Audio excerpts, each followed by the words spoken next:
Voilà. Alors hier, on a commencé à parler sur les forts terrestres. Quelqu'un a écrit force terrestre, fort terrestre, on s'en fout. Dans tous les deux, on va renverser les deux.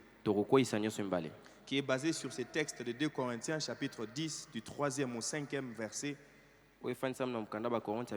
Et je vais encore rappeler les objectifs que nous poursuivons.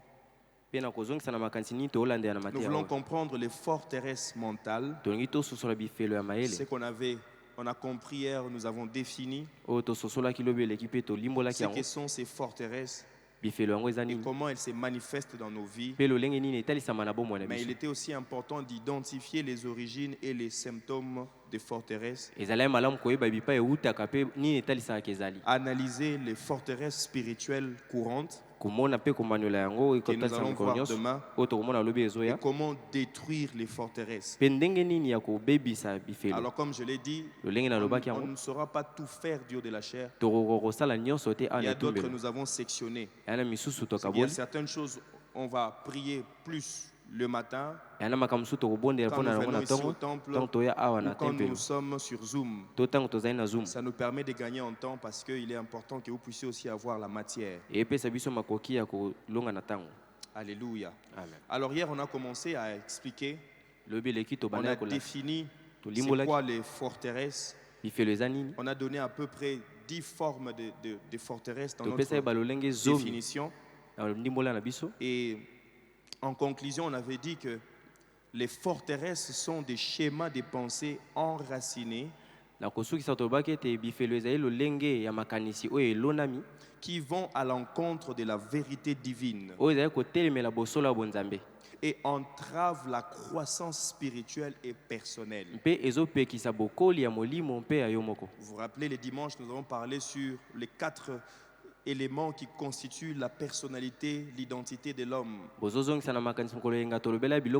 parlé de comment est-ce que tu vois, comment est-ce que tu perçois le monde. Et la perception, elle est de plusieurs manières. Des fois, ce que nous voyons, ce que nous entendons, ce que nous apprenons, c'est à quoi nous avons été exposés. Ça influence la deuxième étape qui est les croyances, ce que nous croyons, ce que nous intériorisons. Et ça affecte notre manière d'aborder Dieu dans la prière. Ça affecte notre manière de vivre la vie chrétienne. C'est sur base de nos croyances que nos valeurs sont influencées. Toutes nos convictions sont basées sur ce que nous croyons. Il y a toujours ce qu'on appelle les croyances explicites, ce que nous voyons, et les croyances implicites, ce qu'on ne voit pas, ce que tu crois au fin fond de ton cœur. Et c'est là où tu es convaincu beaucoup plus dans ton intérieur. C'est pas forcément parce que tu dis que tu crois.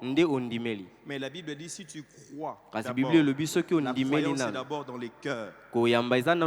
Et cette croyance est basée sur les informations que nous avons. Et vous savez que quand on parle du cœur, ce n'est pas la chair, c'est cœur physique. Mais nous parlons de la partie intellect de l'homme.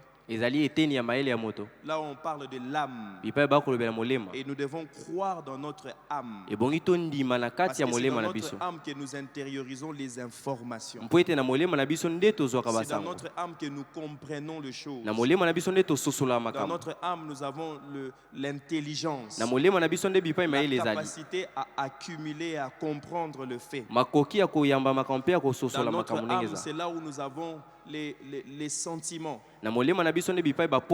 C'est l'information et les émotions ou sentiments que nous éprouvons qui influencent notre volonté. Imaginez seulement vous recevez un message. On te dit quelque chose est arrivé à la maison, automatiquement tu es agité. Après quelques minutes, on te dit que c'était juste un poisson d'avril. Automatiquement, les émotions, les sentiments changent aussi. Qu'est-ce qui a influencé cela? C'est l'information que tu as eue. Peu importe la manière dont tu l'as eu, par SMS, tu peux percevoir, tu peux entendre. Et spirituellement, les diables utilisent aussi ces méthodes pour influencer nos choix, nos décisions. Des fois, nous soumettons notre volonté, nous acceptons ce que les diables nous proposent, juste parce que nous lui donnons l'occasion de nous parler. Et plus tu donnes tes oreilles, ton être à écouter la voix de l'ennemi, c'est là où il commence maintenant à créer cette barrière qui t'empêche de croire à la vérité. C'est ce qui s'est passé dans le jardin d'Éden. Le diable est venu et il a commencé à parler. Il ne pouvait pas prendre les fruits et donner à la femme. Mais ça devait être un choix personnel. Et la femme a écouté. Elle a cru au mensonge. Ça, c'était la stratégie du diable. C'est qu'on a dit que les forteresses sont des prisons de mensonges. Un ensemble de mensonges. Parce que le diable, on dit que c'est le père de... Le jour où le diable te dit la vérité, c'est le jour où il te dit la pire des mensonges. Il fait un service de délivrance. Et les démons disent, les démons disaient, je vais parler, je vais parler. Dire là. Dis au voisin, c'est du. Donc on ne parle même pas. On n'a pas besoin de causer avec les démons. Parce que dans sa programmation là, il ne peut que dire les mensonges. Alléluia. Amen. Voilà, donc les forteresses sont des prisons de mensonges, sont des barricades mentales. Ces mensonges peuvent venir du diable et le diable peut utiliser n'importe qui. Vous vous rappelez, Jésus il parle à Pierre. Pierre dit tu ne vas pas mourir. Tu as compris que ça c'est un mensonge. Et il dit arrière de moi Satan. Alléluia. Ce n'est pas forcément que tu peux faire un rêve, mais le diable peut utiliser quelqu'un qui était si important pour te dire des mensonges. Les forteresses sont aussi des croyances limitantes. Tu crois, mais tu crois à un certain niveau. C'est ce qu'a vécu Marie et Marthe. Jésus a dit que Lazare va ressusciter. Elle croit que Lazare va ressusciter, mais dans le dernier jour. Donc, elle avait des croyances limitantes. Il est possible que tu crois, mais tu ne crois pas que Dieu peut faire ça. Le fait de ne pas croire que Dieu peut faire ça, ça aussi c'est une forteresse. Parce que tu limites Dieu dans ses actions. Puisque tu limites Dieu dans ses actions, il est difficile que tu puisses vivre la main de Dieu. Tu vas prier, mais ta prière a un certain plafond. Alléluia. Dis au voisin, pendant ces 24 jours, permets à ce que Dieu puisse briser ces barrières. Mais les forteresses aussi sont des croyances fausses que les gens adoptent. Il est possible que tu puisses adopter quelque chose. Il est possible que tu aies été exposé dans un environnement. Puisqu'on a fait la même chose plusieurs fois, sans le savoir, tu as aussi adopté cela. Quand tu regardes ta vie, quelles sont les choses que tu as adoptées? Tu l'as fait tellement plusieurs fois. C'est ancré en toi. C'est devenu comme une habitude. C'est devenu comme un réflexe. Quand tu grandis dans un environnement où on insulte les gens, même si tu fermais ta bouche, un jour, tu vas ouvrir ta bouche pour insulter. C'est que tu as adopté quelque chose indépendamment de ta volonté. Voilà pourquoi Paul est en train de dire Les mauvaises compagnies auront les bonnes mœurs. C'est important. Oh non, je vais les convertir. Ils vont te convertir. Et ils vont créer toutes ces croyances autour de toi. On a dit que les forteresses aussi sont des cages mentales. Ce que tu es dedans, on t'empêche de voir loin. C'est que toutes les fois que tu essaies de te lever pour voir, il y a encore cette cage qui monte encore pour t'empêcher de pouvoir voir. Mais c'est aussi des systèmes de pensée qu'on a hérité. Vous savez, comme je le disais, on a hérité beaucoup de choses. Surtout nous, on a hérité, on ne sait pas être responsable de ses actions. Vous savez, on a hérité ça de qui? Le jour où Dieu vient, il dit à Adam, as-tu mangé les fruits que je t'avais interdit? Regardez ce que Adam dit. C'est pas moi. Je me pose toujours la question. Si Adam avait dit qu'est-ce qui allait se passer? Ou si Adam avait demandé pardon? C'est déjà arrivé. Et nous avons aussi hérité ça. Regardez seulement un enfant à qui on n'a même pas appris à mentir. Mais regardez le premier réflexe quand il fait quelque chose. Et quand il sait qu'on va le punir, la première des choses qu'il fait, il ment. Ça nous rappelle qui? Adam. Puisque Dieu avait dit que le jour où tu en mangeras, tu vas mourir. Et quand il a mangé, maintenant la vérité, il est revenu en lui-même. Malheureusement, quand il est revenu en lui-même, le premier réflexe était de refuser d'assumer cette responsabilité. Et c'est comme ça que les forteresses fonctionnent. Tu sais c'est quoi la vérité, mais on crée une barrière au devant de toi pour que tu ne puisses pas accéder à cela. Mais c'est aussi des chaînes mentales, c'est aussi des oppressions démoniaques, comme je l'ai dit hier. C'est que le diable peut envoyer des démons qui te suggèrent des choses. Tu fais un rêve, tu vois, on est en train de chercher à te tuer. On te suit avec les couteaux. Vous connaissez les rêves où quand tu es en train de courir, tu cours. Et après tu comprends que c'était juste un songe. Toi tu sors pas, moi je sors. Quand je vois que là je n'arrive plus, en tout cas je comprends que ça c'est un rêve, c'est pas la réalité. Je sors. Et le diable peut utiliser aussi tous ces moyens. Le diable peut même t'inspirer de rêves. Il peut créer des hallucinations. Une fois quand tu regardes quelqu'un qui est fou, un fou,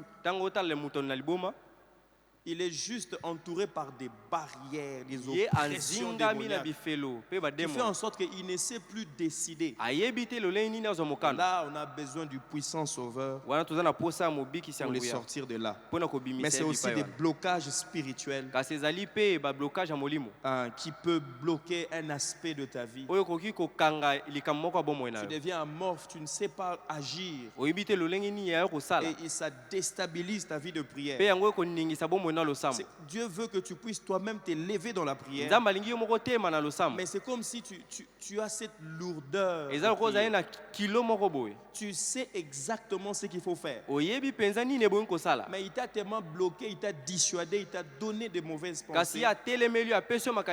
En te faisant croire que Dieu ne peut rien faire. En te faisant croire que ton cas est un cas désespéré. Et tu ne peux rien faire. Et quand il faut prier, c'est là où tu dors. C'est là où il y a la fatigue. C'est là où il y a cette dépression qui se manifeste. Surtout pendant que nous sommes en train de jeûner. Tu sais, quand il faut prier, c'est là où tu as des vertiges. C'est là où tu es fatigué. Et la première impression que tu as, tu ne veux rien faire. Si tu jeûnes, c'est une bonne chose. Mais ajoute aussi la prière. Dis au voisin, ajoute la prière. Parce que la prière est une arme très efficace qui a la capacité de détruire les forteresses. On a dit aussi que les forteresses sont des structures mentales qui sont très bien ajustées dans notre vie, qui nous fait voir des choses. Tu vois, ça, d'autres personnes voient que ce n'est pas normal. Mais toi, tu vois que c'est normal. Ah non, c'est la maladie.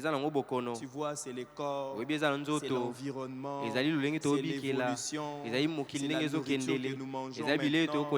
La nourriture est impure. Voilà pourquoi ça crée des maladies. Donc, on a créé des structures d'une manière intellectuelle et on accepte ça. Mais regardez ce que la Bible dit. Si ça arrivait que vous mangez des breuvages mortels, ça ne vous fera absolument rien. Des fois, quand on parle de breuvages mortels, on voit toujours poison. La nourriture aujourd'hui est devenue comme un breuvage mortel. Regardez ce que nous sommes en train de manger. Non, on ne mange pas ceci. Ne mange pas cela. Ah, il ne faut pas manger ceci. Bon, moi, mon budget, c'est 10 000 francs. On fait comment? C'est avec les 10 000 francs que je vais me nourrir. Et j'ai au moins cette assurance, cette vérité dans mon esprit, que rien ne pourra me nuire. Et je prie dans le nom de Jésus que ces forteresses tombent. Peut-être la prison est déjà détruite. Mais je prie aujourd'hui que Dieu t'envoie un ange qui va te sortir de la prison et t'amener à l'extérieur comme il a fait pour Pierre. Au nom puissant de Jésus. Et on a dit qu'il y a de l'influence. Ça impacte notre vie de prière. Ça impacte nos moments de louange et d'adoration. Ça a aussi des effets néfastes dans nos relations. Et on a prié pour ça à midi pendant notre temps de Zoom. Et le matin, on avait prié sur la vie de prière. Alors aujourd'hui, nous allons parler dans le minute qui nous reste les origines des forteresses mentales. Comme j'ai dit, ce sont des choses que nous adoptons, des choses que nous avons héritées. Mais il y a toujours un cercle de début où ces choses se manifestent. Voilà pourquoi Jésus dit dans Matthieu, quand vous entrez dans une maison, si vous voulez dominer, il faut chercher d'abord l'homme fort. J'aime bien Derek Prince. Derek Prince dit ceci, à chaque fois qu'on l'a invité pour prêcher, animer un séminaire, quand il arrivait, la première des choses qu'il cherchait à connaître, c'est qui l'homme fort. Parce que Jésus dit, si tu veux prendre possession de la maison, tu dois d'abord détecter qui est l'homme fort. Quand tu déstabilises l'homme fort, tous les autres vont partir. Oh non, nous allons évangéliser à tel endroit. Sachez qu'il y a un homme fort, il y a une forteresse qui existe là. Aussi longtemps que tu n'as pas renversé cette forteresse, ça te sera difficile de pouvoir manifester la puissance de Dieu. Et souvent, nos forteresses, nous les avons héritées. Il y a trois origines fondamentales. Premièrement, les croyances héritées. Deuxièmement, les expériences traumatisantes. Et enfin, les influences culturelles. Les croyances héritées, les expériences traumatisantes, ce que tu as vécu, il est possible que ça puisse engendrer des forteresses dans ta vie. Quand nous parlons de croyances héritées, souvent nous adoptons des croyances héritées de notre famille, de notre culture ou de notre environnement.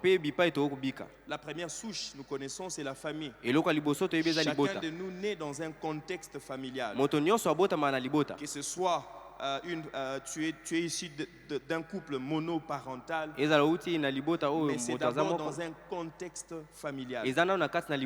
C'est en grandissant, quand tu regardes dans ton environnement, les autres ont papa et maman, tu te rends compte que toi tu n'as pas papa, tu n'as que maman. Ça commence déjà à influencer ta façon de voir les choses.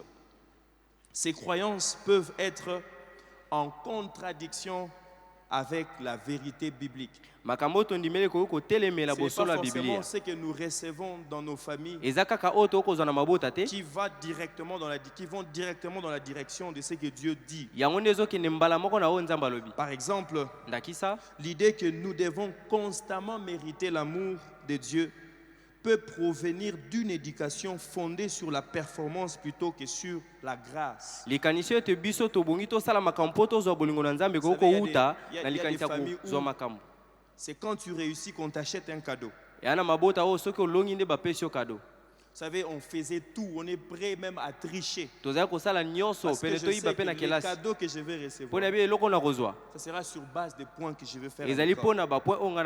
Comme si, pour que tu puisses hériter ou bien bénéficier de l'amour de tes parents, tu dois prouver que tu les mérites. Et quand tu regardes la manière dont tu traites les autres, c'est comme si pour toi ce sont les performances qui comptent. Il y a d'autres personnes qui ne pensent pas que nous sommes tous les fruits de la grâce. Ça, c'était le grand combat de Paul. Quand il enseignait sur la loi et sur la grâce. D'autres, ils se sont convertis. Ils ont donné leur vie à Jésus. Mais il fallait suivre tous ces rituels. La circoncision, la loi de Moïse. Paul dit, si ça, c'est que si nous devons faire ça, c'est que la croix n'a plus d'importance. Et des fois dans les familles, nous nous comportons comme ça. Pour que l'enfant mérite ton affection, il doit mériter, il doit prouver quelque chose. Et des fois même à l'église, dans la société, nous avons amené ça. On ne sait pas donner de l'amour aux autres. Quand quelqu'un n'est pas performant, c'est difficile. Essaye de voir. Est-ce que l'amour que tu donnes à tes enfants, c'est parce qu'ils ont fait quelque chose? Ces jours-là, quand l'enfant échoue, c'est ces jours-là que tu vas l'insulter. Moi, je connais des parents qui, des fois, insultent les enfants et disent « Je regrette pourquoi tu étais entré dans mon ventre. » Juste parce qu'un prof a donné un exercice et l'enfant a eu 0. L'enfant ne connaissait pas ça. C'est peut-être pas le problème de l'enseignant. Quand j'étais encore responsable du ministère des ados, il y avait une adolescente qui, chez eux, pour elle, ses parents ne l'aimaient pas. Et c'est comme si c'était ses petites sœurs qui venaient après cet enfant qui, quand il faisait des bons pourcentages à l'école, on a même commencé à comparer, mais regarde tes sœurs, regarde tes frères. Et ça a commencé à diminuer son estime de soi. Une fois, je l'ai pris, on a parlé. On a parlé. Dieu a fait grâce. On a parlé aussi avec les parents. Cet enfant-là avait monté, la fin de l'année, il avait eu beaucoup de pourcentages. Parce qu'on a commencé à comparer. Il y a des parents qui, dans la famille, vous comparez même vos enfants. Ah, tel, il est mieux que toi. Ça, nous communiquons quelque chose de mal aux enfants. La famille qui est la première source de transmission de croyances. La famille est le premier lieu où les enfants apprennent à connaître le monde. C'est là où les enfants découvrent leurs racines et assimilent les principes et croyances qui les accompagneront tout au long de leur vie. Si l'enfant n'a pas appris l'intégrité en famille, ce sera difficile qu'il puisse être intègre. Si l'enfant n'a pas appris l'esprit d'unité, ce sera très difficile que l'enfant apprenne à mettre les autres ensemble. Deutéronome chapitre 6. Du verset 6 jusqu'au verset 7.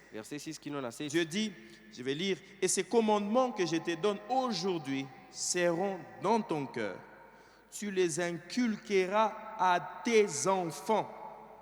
Et tu en parleras quand tu seras dans ta maison, quand tu iras en voyage, quand tu te coucheras Et quand tu t'élèveras, Dieu il donne les commandements. Mais il dit ce que je te donne doit traverser les générations. Comme je l'ai dit il y a quelques jours, ceux qui sont dans la société sortent tous des familles. Et quand la famille n'est pas équilibrée, automatiquement nous communiquons des choses. Sans le vouloir, les enfants vont commencer à les reproduire. Moi, quand je grandissais chez nous, à chaque fois qu'on servait mon père la nourriture, il n'avait pas l'habitude d'ouvrir les casseroles, d'enlever les couvercles. Il aimait blaguer en disant je vais ouvrir comme ça et puis je vais voir un pigeon sortir. Et quand je me suis marié sans le vouloir, on me servait la nourriture, j'attendais que ma femme puisse enlever les couvercles. Papa ne m'a pas dit que tu dois le faire. Mais quand tu es arrivé chez toi, c'est entré dans mon subconscient.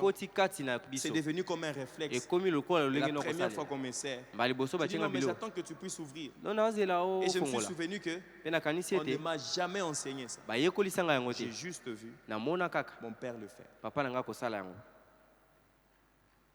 Ne vous en faites pas, j'ai changé.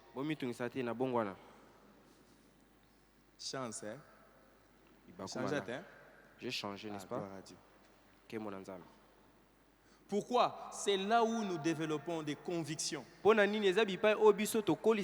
en famille vous priez que quand vous avez des problèmes, l'enfant va comprendre qu'on prie que quand on a des problèmes. Voilà pourquoi tu es tellement sérieux quand tu viens prier les jeudis. Parce que tu penses que prier, on prie que quand vous avez des problèmes. Je connais un papa qui dit à son fils, mais je te donne tout. Tu as l'argent, tu es dans une bonne école, tu as la voiture. Pourquoi tu vas prier? Parce que dans sa conception, prier, c'est pour les pauvres. Et l'enfant, quand il grandit, les jours où il aura des problèmes, c'est les jours où il va penser à Dieu. Mais les jours où il va bien, surtout les hommes, quand ça ne marche pas, c'est là où tu deviens vraiment intercesseur. Tu appelles ta femme, on doit prier. Tu dois vraiment me soutenir. Les programmes de prière, envoie-moi un peu les programmes de prière. Les jours où Dieu fait quelque chose, j'ai plus le temps. J'ai plus ce temps-là. Pourquoi? C'est comme ça qu'il a vu sa chose. Vous savez, des fois, il y a des couples qui ont du mal à prier. Parce que tu n'as pas vu papa et maman prier ensemble. Vous savez, des fois, il y a des couples, il y a des gens qui ont honte. Des hommes qui ont honte de pleurer dans la prière devant leur femme. Parce qu'on nous a dit que moi, un homme ne pleure pas quand même.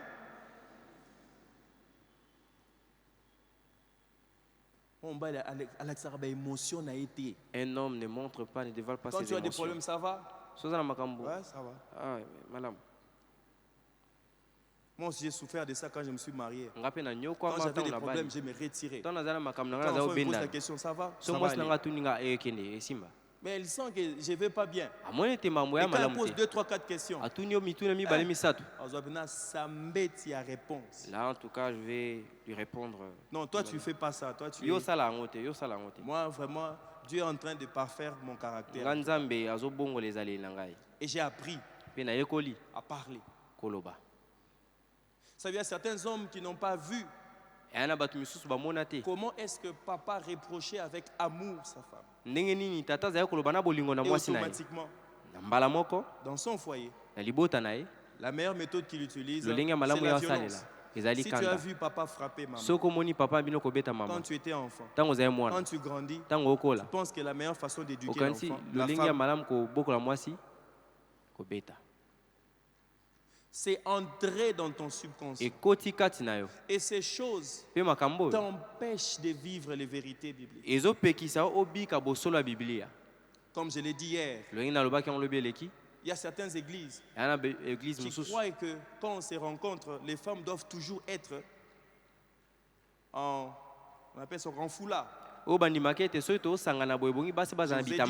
j'ai rencontré mon mentor qui m'a fait comprendre que prier, ce n'est pas la tenue. Prier, c'est d'abord ton cœur.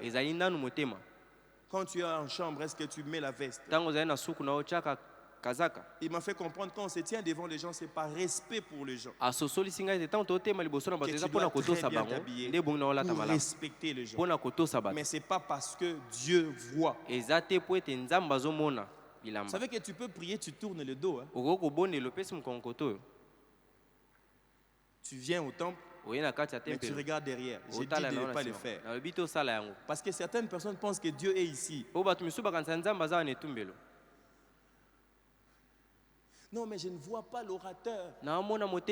Tu n'as pas besoin de voir l'orateur. Tu as besoin de croire que Dieu est là. Alléluia. Amen. C'est juste ça. Regardez quand on demande, prions les uns pour les autres. Est-ce qu'en famille, on nous a appris à prier les uns pour les autres? Est-ce qu'en famille, on nous a appris, papa et maman, dit prie pour ton frère, prie pour ta soeur. Voilà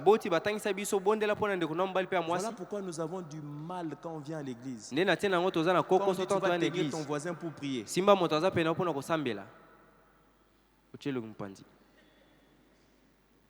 Et voisin, regarde-les. Salut ton voisin. Ça va. Parce qu'en famille, on ne nous a pas fait asseoir. Eric prie pour Nathalie. Yo, Eric bonde pour Nathalie. Nathalie bonde pour Patrick. On n'a pas appris ça. Ce qui fait que quand il faut prier, tu préfères prier dans ton coin seul. Je prie pour Patrick. Réunissez-vous, Seigneur. Commence à prier pour ton frère. Et voilà, quand nous venons à l'église, on ne sait pas prier les uns pour les autres. Ce n'est pas ta faute. Dieu au voisin, ce n'est pas ta faute. C'est comme ça qu'on nous a élevés. Et le diable sait qu'il y a un grand pouvoir quand nous nous mettons ensemble pour prier. Il dit, okay, ce n'est pas à l'église que je vais détruire ça. C'est en famille que je vais détruire ça. C'est quand il faut prier ensemble, c'est là où les querelles commencent. C'est quand il faut prier ensemble, c'est là où les incompréhensions commencent. Pourquoi? Il a mis des chaînes mentales qui nous prédisposent déjà à ne pas prier ensemble. Je me rappelle une fois, moi j'étais très turbulent quand j'ai grandissé. Chaque semaine, au moins une fois, je me battais. Je ne me bats plus, maintenant je me bats avec le diable. Alors j'étais tellement turbulent, vous savez, quand on devient ado, il y a l'esprit de rébellion. Tu ne peux plus écouter papa, tu ne peux plus écouter maman, tu sors, tu rentres comme tu veux. Alors un jour, mon père a dit, chaque soir, quand tu reviens, tu dois me dire ce que tu as fait de ta journée. Au moment où tu as quitté les lits, tu es allé à l'école, tu es revenu. Rendre des comptes. Dire, je me lève le matin. J'ai fait ceci. Le premier soir. Bonsoir papa. Qu'est-ce que tu as fait ta journée? Oui, je me suis levé, j'ai brossé les dents, je suis allé à l'école, je suis revenu. Pas de détails. 2 jours, 3 jours, 4e jour, je reviens très tôt, je vais dormir. Et quand il faut fonctionner dans un système, la redevabilité devient un problème. Quand on te demande les comptes rendus, ça devient un problème. Chers parents, est-ce que vous faites aussi les comptes rendus à vos enfants?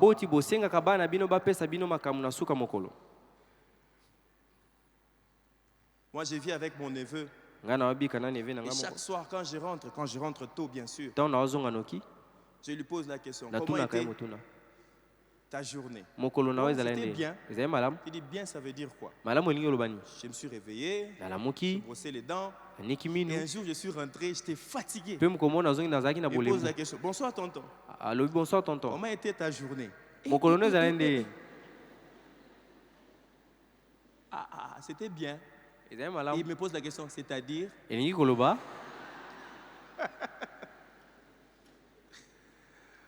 Chers parents, quand vous rentrez à la maison, est-ce que vous êtes aussi redevable à vos enfants? Voilà pourquoi aujourd'hui, quand les gens ils vont en mission, ils rentrent, ils ne font pas de retour caisse. Ils ne font pas de compte rendu. Parce que déjà, dès le bas âge, on n'avait pas appris ça. Aujourd'hui, le chef n'a pas de compte à rendre. Puisque le chef, il n'a pas de compte à rendre. Même Dieu, Jésus lui-même, Jean 17, il est en train de rendre des comptes à son Père. Alors que nous voulons qu'il y ait une transparence dans la gestion, transparence dans nos relations. Mais si dans la famille, papa, tu n'es pas transparent. Papa, toi, on n'a pas le droit de te poser des questions. Parce que c'est toi qui amènes l'argent. Cet enfant-là, le jour où il grandira, il dira la même chose. Vous savez, quand on commence à coincer un garçon, quand il grandit, regardez la première chose qu'il dit, c'est ma fille. Parce que toi aussi, tu lui as montré que c'est ta vie. Puisque lui, il est enfant, il n'a pas de compte à te rendre. Chers parents, rendez les comptes aux enfants. Ça crée ce climat de confiance et de redevabilité. Et quand il sera grand, la Bible dit il ne s'en détournera pas. Et ça, ce sont des forteresses que nous héritons dans notre famille. Quand nous lisons ces textes de Deutéronome chapitre 6, ce passage met en lumière la responsabilité parentale de guider leurs enfants dans la foi et d'établir des bases solides sur lesquelles ils pourront s'appuyer. Quand ils vont grandir, vous savez, il y a des parents ou il y a des hommes qui sont ici. Votre femme ne sait pas combien tu gagnes. Il ne sait même pas tu as combien dans ton compte en banque. Bon, il n'est pas ici. Pourquoi? Parce que quand tu grandissais, on t'a dit ces paradigmes selon lesquels moi si baye bisakaye, on ne dit pas tout à la femme. C'est elle qui doit te dire tout. Mais toi, tu ne dois rien dire.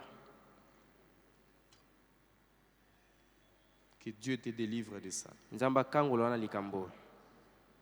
Amen. Vos amens ont baissé. Tu te bats avec des forteresses. Tu vois comment est-ce que tu te bats? C'est comme ça que ça fonctionne. Ça fait mal à la tête. Les modèles de vie des parents doit être une source d'influence. Papa, la manière dont tu traites maman, prédispose tes fils à traiter aussi tes belles filles. Si tu es violent avec ta femme, sans le vouloir, Olandi Nani, qui est-ce que tu as suivi? Qui a pris ces choses? Toutes les fois que tu les faisais, et si tu es victime de ça, je prie que le Seigneur te donne la force de t'en débarrasser au nom de Jésus. Les enfants imitent ce qu'ils voient et entendent au quotidien. Vous savez, le meilleur endroit où l'enfant peut recevoir de la motivation, c'est dans sa famille. Est-ce que vous apprenez les enfants à s'apprécier? Est-ce que vous-même vous appréciez vos enfants? Quand l'enfant va grandir, l'enfant devient rebelle. L'enfant commence à cacher les histoires. Je te pose des questions, mais qu'est-ce qui t'est arrivé? Mais c'est toi qui as poussé à ce que l'enfant puisse.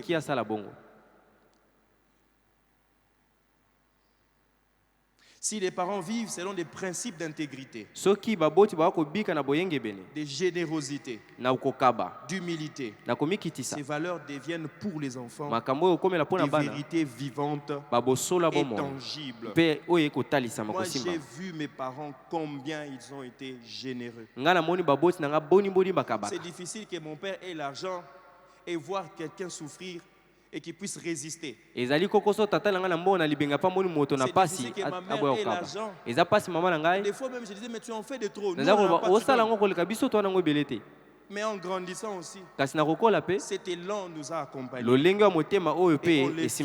ne nous a pas dit de le faire. Mais nous avons juste hérité cela. Proverbe chapitre 20, le verset 7 dit ceci. Les justes marchent dans son intégrité. Heureux ses enfants après lui. Les justes fait quoi? Marche dans l'intégrité. Les caractères que tu manifestes après toi, ça va déterminer soit les bonheurs, soit les malheurs dans la vie de tes enfants. Proverbe dit, les justes marchent dans l'intégrité, dans son intégrité, dans sa générosité, dans son humilité. Heureux ses enfants après lui. L'intégrité du parent est non seulement un modèle, mais une bénédiction pour les enfants qui sont influencés positivement et encouragés à suivre le même chemin. Les caractères que tu développes aujourd'hui peuvent déterminer la bénédiction, soit la malédiction de tes enfants. Ça deviendra des principes de vie. Pourquoi quand quelqu'un avait un nom, il était réputé dans les mauvaises choses. Quand il meurt, on cherche à tuer tous ses enfants. Pourquoi? Parce qu'ils se disent, tel père, tel fils, comme il est mort, on doit aussi tuer tous ses enfants pour ne pas avoir affaire à ça. Vous connaissez certains présidents méchants qu'ils étaient. Quand ils sont morts, vous imaginez quelqu'un comme Hitler. Quand il est mort, on dit qu'on a cherché à éliminer toute sa famille. J'ai peur que après qu'il y ait encore un autre Hitler qui s'élève. Maintenant, imaginez que tu as élevé tes enfants dans l'intégrité. Après toi, la Bible dit, ton intégrité sera une bénédiction qui va accompagner tes enfants. Alléluia. Amen. Alors ce soir, j'ai composé quelques questions de réflexion. Je pense que j'en ai 8. Des croyances qu'on a héritées. Peut-être demain, on pourra parler sur les circonstances traumatisantes. On parlera aussi des types de croyances, des forteresses, la peur, l'anxiété. On parlera de ça si Dieu nous donne l'occasion. L'exemple sur les croyances héritées, les forteresses que nous avons héritées. Regardez la première forteresse qui dit « Je dois être parfait pour être accepté ». Quand tu te regardes, tu penses que tu dois être parfait pour qu'on puisse t'accepter. Vous savez, il y a certaines personnes qui volent. Ce n'est pas parce qu'ils veulent vraiment voler, mais ils veulent donner une apparence pour qu'on les accepte. Et il n'a pas assez de moyens. Il est prêt même à aller toucher les fétiches. Il est prêt à voler même l'argent de son parent pour qu'on puisse l'accepter. Cette croyance est souvent transmise dans des environnements où la performance et l'excellence sont survalorisées. Tu dois être parfait. Nous n'acceptons pas l'échec ici. Les enfants grandissent avec l'idée qu'ils doivent constamment prouver leur valeur à travers leur réussite. Ça, c'est un peu chez les Japonais. Vous savez, les Japonais sont prêts à se suicider parce qu'ils n'ont pas réussi. Parce que dès le bas âge, c'est la perfection. Tu dois réussir. Quand tu ne réussis pas, c'est la honte familiale. Et dernièrement, il y a eu un enfant, un adolescent de 12-13 ans qui s'est suicidé juste parce qu'il a échoué. Il a échoué plusieurs fois. Et de la meilleure façon pour moi, c'est de partir. Parce que nous pensons que nous devons prouver. Et aujourd'hui, même à l'église, il y a des gens qui viennent, qui servent même. Mais avec l'idée de prouver. J'ai été victime de ça. J'ai servi les seigneurs. Au ministère des enfants. Je venais tôt. Je rentrais tard. C'était la perfection. J'ai donné de tout mon temps. J'ai passé presque tout mon temps à l'église. Un jour, je suis venu en retard. Mon responsable m'a chassé. Quand il m'a chassé, je me suis mis à pleurer. Il m'a dit, pourquoi tu pleures? Il dit, tous les sacrifices que je fais ici, vous ne voyez pas ça. Et il me dit, est-ce que tu le fais pour moi?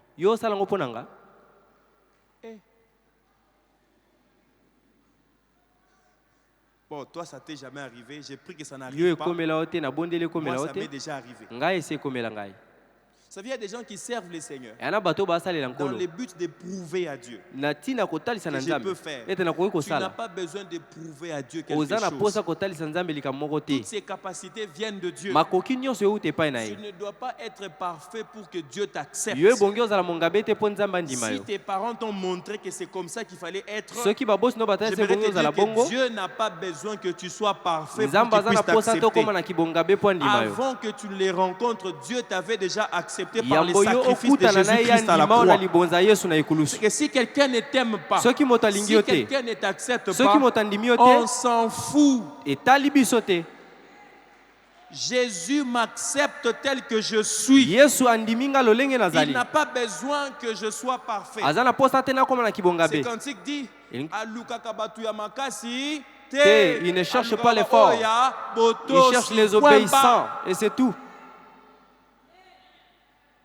Dis au voisin, tu n'as pas besoin de prouver à quelqu'un que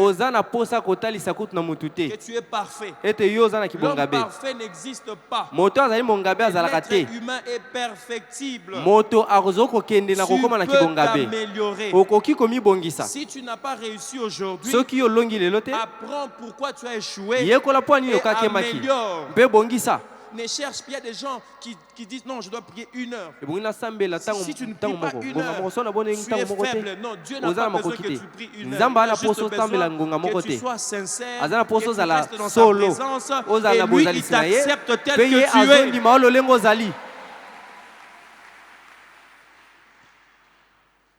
Vous savez, il y a aussi ces versets des fois que nous interprétons mal. Tu serviras l'Éternel. Il te bénira. Et quand le Seigneur, tu sers. Tu n'es pas béni. Tu penses que Dieu a menti. Non, on doit servir Dieu de tout notre cœur. Pas parce qu'il y a une récompense de notre côté. Non, mais comment est-ce que tu sers les seigneurs? Comment est-ce que tu peux tomber malade? Oh, qui t'a dit que parce que tu sers les seigneurs, tu ne peux pas tomber malade? Il y a d'autres principes qu'il faut faire fonctionner pour ne pas tomber malade. Mais ne sers pas Dieu avec ces postulats en croyant que puisque je sers Dieu, Dieu est obligé de me bénir. Dis au voisin, c'est faux. Là, il n'est plus souverain. Là, c'est parce que tu as mérité qu'il te donne. Il dit, il fait grâce à qui il veut. Il soulève les indigents, il rabaisse les riches, mais il fait grâce à qui il veut. Et quand tu es humble, tu viens dans sa présence. Ce n'est pas les années dans la foi qui fait en sorte que Dieu puisse te faire grâce. Mais c'est juste la sincérité de ton cœur. Et dire à Dieu, je suis là, Et quand tu viens en toute sincérité, il t'accepte. Si ton père ne t'a jamais accepté, vous savez, il y a des enfants qui ont grandi. Papa attendait un fils, mais c'est une fille qui est venue. Ne vous en faites pas, papa. Même quand tu ne le dis pas, les émotions se transmettent. Les regrets que tu as éprouvés là, ça peut affecter la vie de l'enfant. Moi, je crois qu'il y a certains parents qui doivent se repentir. Même si papa n'accepte pas parce qu'il attendait un fils et tu es une fille, sache que dans les plans de Dieu, ce n'est pas un hasard. Il sait pourquoi tu es venu. Même s'il ne t'accepte pas, même si selon lui tu n'es pas intelligent, sache que dans le plan de Dieu, tu es très intelligent, tu es très aimé, tu es très considéré. Et ne viens pas dans la présence de Dieu en pensant que tu dois faire quelque chose. Quand quelqu'un pense qu'il doit être parfait pour être accepté, comme impact, elle peut entraîner de l'anxiété et un sentiment de culpabilité. Car la perfection est impossible à atteindre. Cette croyance peut aussi influencer la relation avec Dieu, où l'on se sent indigne de recevoir son amour sans mériter ou accomplir quelque chose. Ça, le fils prodigue l'a vécu. Il a dilapidé l'argent de son père. Il est rentré. Il dit, je ne suis plus digne d'être appelé ton enfant. Prends-moi comme l'un de tes mercenaires. Regardez ce que le père a fait. Il n'a rien dit. J'aimerais te dire, quand tu reviens vers Dieu, peu importe ce que tu as fait, Dieu t'attendait. Il t'attendait. Le jour où tu es revenu, ça réjouit son cœur. Voilà pourquoi la Bible dit, il y a de la joie pour une âme qui se répand. Il y a de la joie au ciel. Quand tu retournes vers Dieu, ce n'est pas parce que tu as mérité, mais c'est parce qu'il t'aime tel que tu es. Dieu t'aime. Dis au voisin tel que tu es. Dieu t'accepte. Alors qu'on était encore pécheurs, Dieu nous a aimés. 2. Il a envoyé son fils pour mourir pour nous. Alors qu'on était encore pécheurs, loin de lui. Il dit, s'il n'a pas épargné son fils, il nous a donné son fils. Et qu'est-ce qu'il va nous priver? Est-ce qu'il peut nous priver de sa présence? Alléluia. La Bible nous enseigne que l'amour de Dieu est inconditionnel et que la grâce de Dieu ne dépend pas de nos œuvres. Ce n'est pas par rapport à ce que tu fais, mais c'est par rapport à ce que tu es dans sa présence. Tu n'as pas besoin de prouver quelque chose. Est-ce que quand tu regardes ta vie, penses-tu que tu dois être parfait pour être accepté? À un moment, j'ai vécu ça dans ma vie. Je pensais que je devais être parfait pour être accepté. Ça, c'était une forteresse. Tu n'as pas besoin d'être parfait. Deuxième chose, les épreuves sont une punition de Dieu. Vous savez, il y a des gens qui pleurent dans la présence de Dieu, pensant que leur souffrance, c'est Dieu qui est en train de le faire. Dans certaines cultures, les difficultés ou maladies sont perçues comme des punitions divines pour un péché personnel ou familial. Il y a des gens qui pleurent vraiment, sincèrement, pensant que c'est Dieu qui te fait souffrir. Vous connaissez l'histoire de Job. On dit, mais mon frère, tout bel mon frère, confesse, qu'est-ce que tu as fait comme péché? Il est possible que tu passes par des difficultés. J'aimerais te rassurer, ce n'est pas la punition de Dieu. Alléluia. Cette croyance est parfois transmise par des familles ou des enseignements à l'église. Frère, si tu souffres, c'est parce que tu as péché. Okay. Si je péché, qu'est-ce que je dois faire? C'est là où on nous fait faire 21 jours de jeûne et prière. Moi, je connais, il y a certains sectes où on prend l'enfant. Moi, j'ai pensé quand j'ai grandissé, je ne sais pas pour vous. Moi, j'ai pensé que la sorcellerie ne finissait pas. Je ne sais pas pour vous. Non, la sorcellerie ne finit pas. Ce qui faisait que quand on te donne à manger, aujourd'hui on mange. Hein, et on disait toujours on disait la sorcellerie à un âge avancé te fait. Imagine que tu es déjà devenu une grande personne et tu attrapes la sorcellerie. Et quand on disait que quelqu'un était dans la sorcellerie, les choses qu'on lui faisait faire, non, à toi, droit de l'homme, là, vraiment, il faut que les défenseurs des droits humains viennent. On doit lui couper tous les cheveux. On te prive de nourriture. On te fouette. On t'enterre.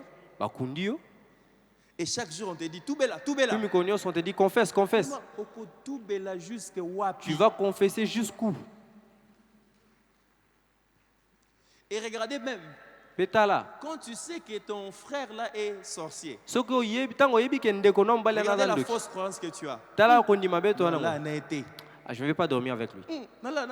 Que je dorme avec un sorcier. C'est lui qui est en moi, est plus fort que celui qui est dans le monde. Qu'il dorme à lui. Il ne va pas fonctionner. Voilà pourquoi on a peur.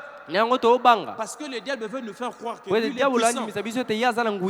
L'impact, c'est qu'elle peut engendrer la crainte de Dieu et un sentiment d'abandon face aux épreuves. C'est que pas c'est l'équipe mingi. La souffrance a tellement dépassé. Pas c'est l'équipe mingi. La souffrance a débordé. Pas c'est l'équipe mingi que j'aille faire ceci. Parce que Dieu, c'est lui qui me punit. Si Dieu me punit, j'ai demandé pardon. J'ai donné ce qu'il fallait donner. Il y a même des gens qui donnent des offrandes de culpabilité.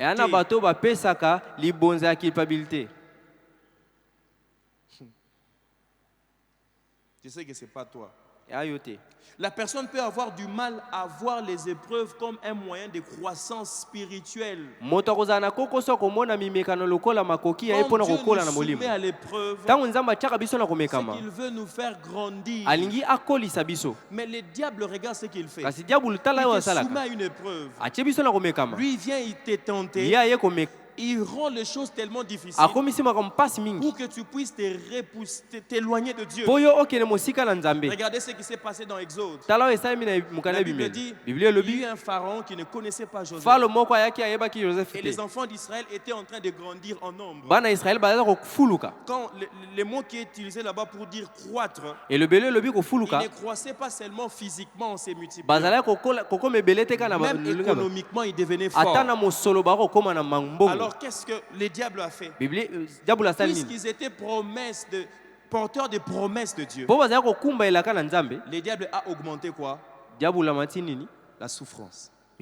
Or, ils étaient déjà sur le point d'être délivrés. Ils ont crié. La souffrance s'est encore accentuée. Et ils ont commencé à faire quoi? À murmurer. Et Dieu n'aime pas ceux qui murmurent. Parce que ça t'éloigne de Dieu. Un homme disait, quand tu dis murmure, c'est qu'il y a un mur et puis il y a un autre mur. Donc ça devient encore difficile. Et tu ne sais pas voir que pendant ces épreuves, c'est un moyen que Dieu utilise pour te faire grandir spirituellement. Un jour, on passait par des moments très difficiles. Manger, c'était vraiment difficile. J'avais un responsable. C'est lui qui m'a beaucoup aidé, le pasteur Jean-Claude. Un jour, je vais le voir. J'ai dit, frère Jean-Claude, mais je sers le Seigneur. Mais ça ne va pas à la maison. Les circonstances, ça ne marche pas. On prie. Qu'est-ce qu'on a fait à Dieu? Pourquoi la situation ne change pas? Il m'a donné cette illustration. Je pense que je pourrais aussi te la donner ce soir et nous allons prier. Il dit un homme, il était en train de travailler. Il était faible. Il a demandé à Dieu, Seigneur, regarde, les situations sont difficiles. Je n'arrive pas à soulever ceci. Je n'arrive pas à soulever cela. Et Dieu lui a dit, va pousser cette pierre. Il est allé. Il a commencé à pousser la pierre. Il a commencé à pousser la pierre. Mais il ne voyait pas ce qui s'est passé en lui. Il voyait l'obstacle qui était devant lui. Il voyait la souffrance qui était devant lui. Il voyait les difficultés qui étaient devant lui. Et surtout que plus il poussait la pierre, la pierre ne bougeait même pas. Ça t'est déjà arrivé, tu pries. Tu pries pour quelque chose, mais rien n'arrive. Mais rien ne se passe. C'est comme si tu sens comme si le ciel est fermé. Tu sens comme si Dieu ne t'entend t'entends pas. Ça t'est déjà arrivé. Tu dis, je crains les seigneurs.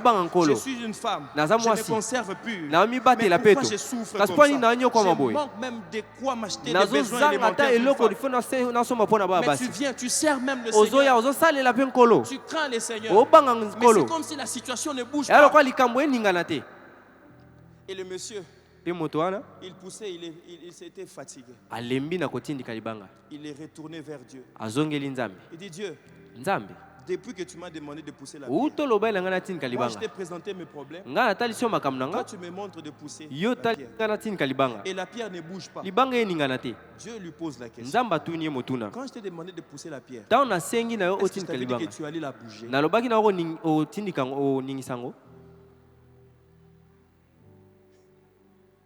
Est-ce que moi je t'avais dit qu'en poussant la pierre, la pierre va-t-elle se déplacer? Je t'ai jamais dit ça. Maintenant regarde, va vers ces miroirs. Regarde-toi. Regarde la photo quand tu étais venu. Tu étais maigrichon. Tu avais une taille qui ne te permettait pas de soulever les situations. Regarde, tu as maintenant de muscles. Tu as des biceps. Tu as la force. Maintenant, va faire face à ton problème. Et il est allé vers son problème. Et il a soulevé son problème. Et il a remporté la victoire. Quand tu vois les difficultés, ne pense pas que Dieu t'est puni. Dieu est en train de t'entraîner. Il veut te faire grandir. Oh Seigneur, je suis en train de te prier. Ça fait 7 ans que je viens d'en prosterner, mais rien n'arrive. Dieu est en train de t'entraîner pour de grandes choses. J'aimerais dire à quelqu'un ce soir, Dieu est en train de te préparer pour de grandes choses, pour de grandes batailles, pour de grandes victoires. Ne te fatigue pas. Marche dans la crainte de Dieu. Considère que Dieu est en train de te former, de forger cette promesse, cet enfant que tu attends, ça ne vient pas. Ce mariage que tu attends, ça ne vient pas. Cette promotion que tu attends, ça ne vient pas. Considère que Dieu est en train de te préparer pour de grandes choses. Parce que quand Dieu le fera, le monde sera étonné. Arrête de croire que Dieu est en train de te punir. Vois les bons côtés de tes difficultés. C'est que Dieu est en train de creuser. Je prie pendant ces 24 jours que Dieu creuse, que Dieu creuse, que Dieu creuse, que Dieu te donne de la profondeur, que Dieu te donne de la profondeur. Parce que quand il va commencer à manifester ses œuvres vont rester, vont demeurer. Parce qu'il dit ceci, porter des fruits qui demeurent. Et pour porter des fruits, tu dois être enraciné. Enraciné dans les bonnes choses. Mais il est possible que tu aies été enraciné dans de mauvaises choses. Tu as cru que ta situation, c'est Dieu qui l'a voulu. Tu as cru que tu devais être parfait pour que Dieu t'accepte. Voilà pourquoi tu es prêt à faire n'importe quoi pour qu'on t'accepte dans la société. Mais j'aimerais ce soir que nous puissions prier. Si tu penses dans les deux catégories, tu te retrouves. J'aimerais que tu te tiennes debout. J'aimerais te dire, Dieu ne t'a pas abandonné. Il est en train de te donner la taille. Il est en train de te donner la taille spirituelle. Pendant 24 jours, Dieu sera en train de te donner une taille. Une taille. Tu auras la résistance. La résistance du buffle. Tu pourras aller à contre-courant. Tu retourneras dans les camps de tes ennemis. Et ils seront étonnés. Ils seront étonnés. Dieu n'est pas en train de te faire un détour. Dieu est en train de te préparer. Regardez ce qui est arrivé aux enfants d'Israël. Dieu dit ceci. S'ils avaient pris le chemin court, ils allaient rencontrer les ennemis. Ils allaient abandonner, ils allaient fuir. Dieu les a fait détourner. Dieu les a fait détourner. Je suis en train de dire à quelqu'un ce soir, Dieu est en train de te faire détourner parce qu'il sait, tu n'as pas assez de muscles pour résister sur ce chemin. Il te fait détourner pour que tu aies la force. Tu deviennes un homme de prière, enraciné dans la parole, dépendant du Saint-Esprit, attaché à Dieu, dépendant de Dieu. Les jours où tu seras face à tes ennemis, tu parleras comme David. Tu parleras comme David. Dieu qui m'a délivré de la main de l'ours, Dieu qui m'a délivré du griffe de lion, il va me donner la victoire. Si David n'était pas caché dans le lieu secret, il n'allait pas être la délivrance d'Israël. Dieu est en train de te cacher. Dieu est en train de te cacher par ses épreuves. Considère cela que c'est une école. Est-ce que tu peux commencer à prier? La première direction, réponds-toi. Parce que tu pensais que c'est Dieu qui te faisait souffrir. Réponds-toi parce que tu pensais que c'était Dieu qui était à la base. Dieu est juste en train de te faire un détour. De te faire faire un détour. Commence à parler à Dieu dans les quelques minutes qui restent.